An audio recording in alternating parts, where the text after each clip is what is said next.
En el corazón del Renacimiento italiano, en una época de catedrales elevándose hacia el cielo y también de profundas grietas en la vida espiritual de Europa, nació un niño que cambiaría el rumbo de muchas almas no por el poder de la espada ni del trono, sino por la gracia de una sonrisa y la fuerza serena de una fe vivida con alegría. Su nombre era Felipe Neri. Era el 21 de julio de 1515. Florencia, la cuna del arte y la filosofía humanista, vivía sus días más gloriosos. Las ideas de Miguel Ángel, Leonardo y Botticelli daban forma a una nueva visión del hombre, y sin embargo, esa misma exaltación de la razón humana comenzaba a desdibujar lo divino. La Iglesia se enfrentaba a desafíos cada vez mayores. Los vientos de la Reforma protestante comenzaban a soplar con fuerza desde el norte, cuestionando dogmas, prácticas y la autoridad del Papa. En medio de este escenario de esplendor cultural y crisis espiritual, nacía Felipe, hijo de Francesco Neri, un notario, y de Lucrecia da Mosciano, una mujer piadosa de alma contemplativa. Desde pequeño, Felipe mostró una sensibilidad especial, no hacia las glorias de su tiempo, sino hacia el silencio del alma. Mientras otros niños corrían por las plazas, imitaban a los grandes artistas o soñaban con el comercio, él buscaba los rincones tranquilos de la iglesia de San Marcos, donde pasaba largos ratos en oración. Era un niño vivaz, alegre, pero con una extraña inclinación hacia lo eterno. A menudo se le encontraba en soledad, contemplando el crucifijo, susurrando oraciones que, más que aprendidas, parecían brotar de lo más íntimo de su corazón. A los 18 años, la vida le presentó una bifurcación. Fue enviado a San Germano, cerca del monasterio benedictino de Montecassino, para trabajar con un pariente comerciante. Todo indicaba que seguiría una carrera estable, tal vez lucrativa. Pero Dios tenía otros planes.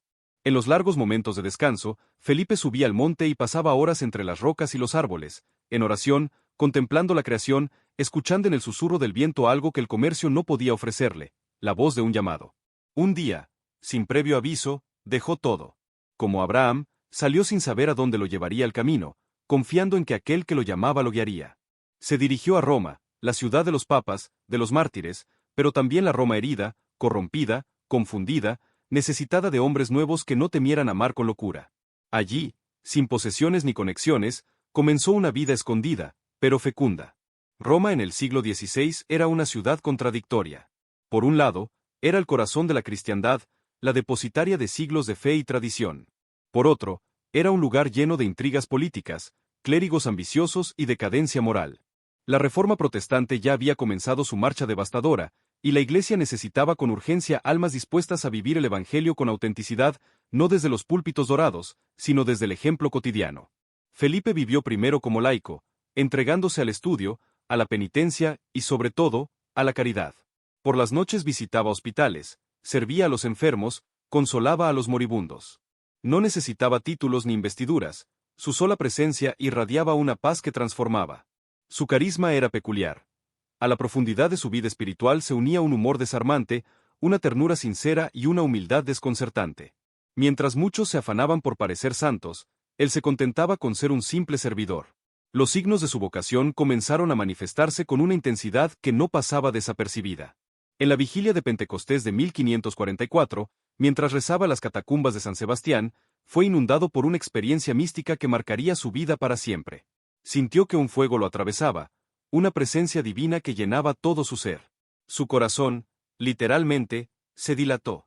Años más tarde, tras su muerte, los médicos comprobarían que sus costillas se habían separado para dar espacio a un corazón físicamente más grande de lo normal. Aquello que poéticamente se describe como tener un corazón enorme, en Felipe fue real. No obstante, no buscaba protagonismo ni fundaciones. Su único deseo era hacer el bien en silencio, llevar a las almas hacia Dios sin presiones, sin dogmatismos, sino a través de la alegría, la amistad, el diálogo. Comenzó a atraer a jóvenes estudiantes, artistas, nobles y mendigos por igual. Se reunían en conversaciones espontáneas, caminatas por la ciudad, oraciones comunitarias. Era el germen de lo que años después se convertiría en el oratorio, no un lugar físico al inicio, sino un espacio interior donde el alma podía respirar y volver a Dios. Felipe fue ordenado sacerdote a los 36 años, después de resistirse durante mucho tiempo. No por desdén, sino por humildad. Sentía que no era digno de tan alto ministerio. Sin embargo, una vez consagrado, su apostolado se multiplicó. Su confesionario se convirtió en un oasis para pecadores, su guía espiritual, buscada por cardenales, artistas y humildes por igual. Pero él siempre fue el mismo, sencillo, bromista, enemigo de las rigideces. Decía, tristeza y melancolía, fuera de la casa mía, porque entendía que la santidad no es una cara larga, sino un alma en paz. Y así, sin pretensiones, sin grandes reformas escritas, sin fundar órdenes religiosas, Felipe Neri comenzó a tocar el corazón de Roma. No con discursos, sino con el testimonio de una vida alegremente entregada. A medida que Roma entraba en un periodo de necesaria reforma, los ecos de la contrarreforma comenzaban a cambiar el rostro de la Iglesia.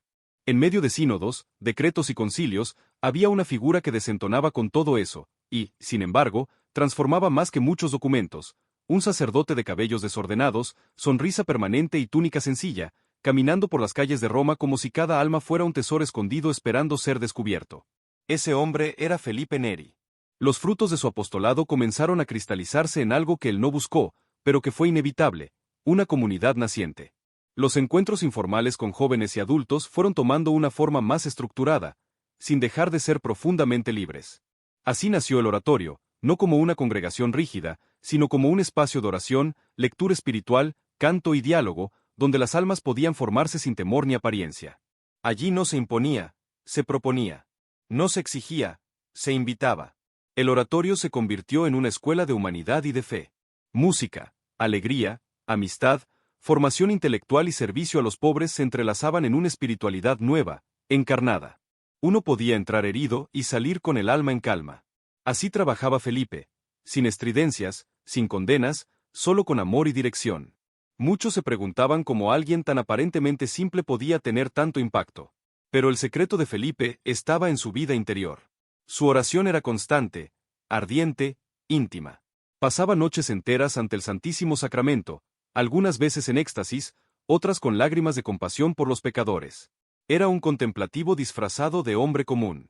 Felipe Neri no temía hablar con los poderosos, pero tampoco se dejaba impresionar por sus títulos. Amaba la verdad sin adorno, la caridad sin alardes. A veces, para evitar la vanagloria, se obligaba a hacer cosas ridículas, afeitarse una ceja, usar su ropa al revés o ir a una audiencia importante con una túnica raída. Todo para recordar que el orgullo era el verdadero enemigo del alma. Muchos quisieron hacerlo obispo, incluso cardenal.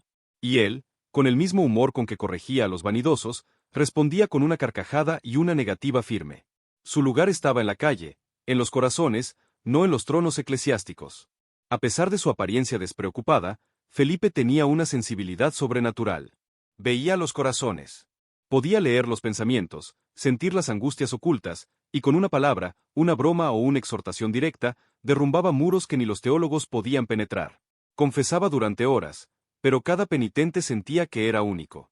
Su consejo no era genérico, era como si el Espíritu hablara a través de él, con la delicadeza de una madre y la firmeza de un padre. Sus milagros, aunque él nunca los promovió, eran incontables. Sanaciones, conversiones súbitas, profecías cumplidas.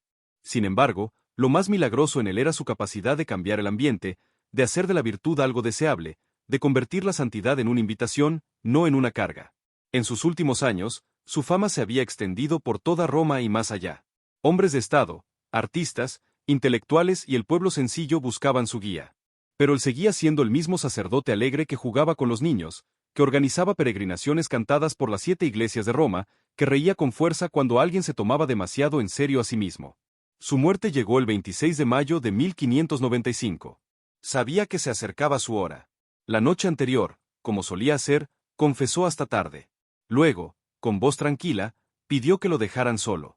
Al amanecer, su corazón, el mismo que una vez se dilató con fuego celestial, se detuvo para siempre. Tenía 80 años. Roma entera lloró. No había muerto un príncipe de la iglesia, sino un padre de almas. Su funeral fue multitudinario. Pero su legado no quedó en mármol ni en documentos. Quedó en los corazones tocados por su cercanía, en las vidas rescatadas de la desesperación, en los jóvenes que aprendieron que la santidad no era sinónimo de tristeza, sino de plenitud. Fue canonizado en 1622 por el Papa Gregorio XV, el mismo día que Ignacio de Loyola, Francisco Javier, Teresa de Jesús e Isidro Labrador.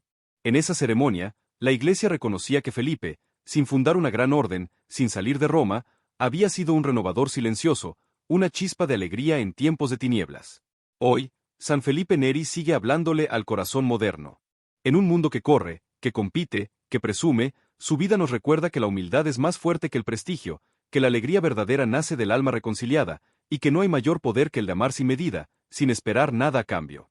En los pasillos del ruido y del cinismo, su voz aún susurra: sed humildes y obedientes, y el Espíritu Santo os instruirá. Porque, como él decía, la santidad no consiste en hacer cosas extraordinarias, sino en hacer las cosas ordinarias con un amor extraordinario. Gracias por acompañarme en esta historia, que no es solo el relato de un santo, sino el reflejo de lo que tú también puedes ser, si dejas que Dios te convierta el corazón en fuego. Si esta historia te ha inspirado, te invito a suscribirte al canal La Voz de los Santos, dejar un comentario con aquello que más te tocó y compartir este video con quienes, como tú, buscan razones para creer. Sigamos caminando juntos, guiados por el ejemplo de aquellos que supieron vivir con el corazón en el cielo y los pies bien puestos en la tierra.